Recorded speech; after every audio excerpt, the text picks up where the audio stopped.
Craving ka ba sa extra hot na sisig kagaya ko with unlimited rice pa? Umuusok pa. Tapos may half-cooked na itlog to die for. Kaya tara eats! Tara eats!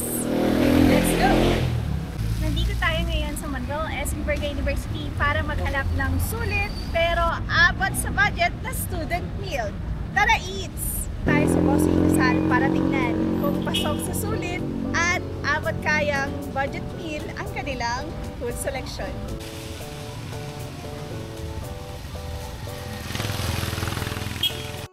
Well, hindi lang sisig ang meron sila.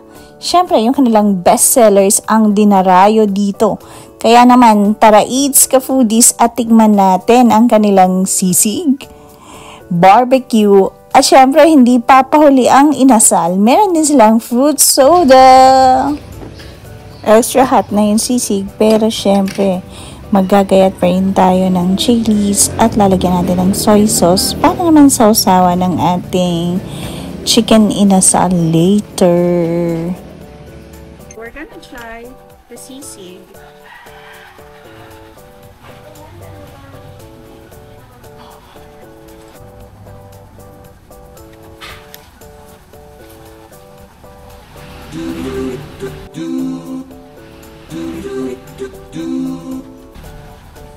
May mayo siya and then savory, so bagay na magka-contrast yung alat and then konting asin ng mayo. Kung umabot ka sa part na to ng video, i-comment down mo naman kung anong bet mo sa sisig. Yung may mayo o yung walang mayo. Ayan, subukan naman natin yung kanilang barbecue. Ito yung kanilang bestseller.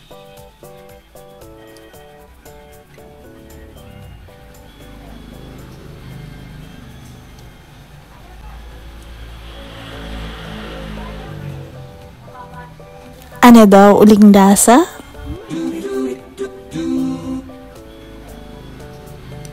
Juicy at hindi dry yung kanilang barbecue.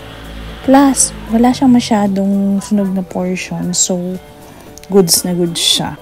Babalikan ko pa ba uli ang Bossing Inasal? Of course, with the value for money. Sulit na, pasok pa sa student budget. And now, subukan naman natin yung inasal nila. How does it taste ba?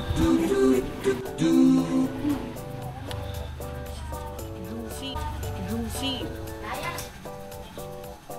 Hindi siya dry at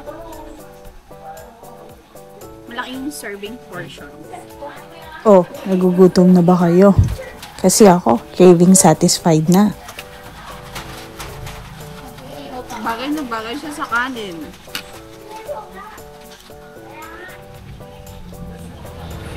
Bukas na lang ang diet. Kung nagke-crave kayo sa extra hot na sisig kagaya ko, alam nyo na yan.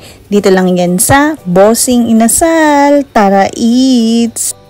Dapat nag-enjoy kayo and nagutom din, of course. That will be all. Follow me and stay tuned for more food trips and adventurous gala. Ta-ta!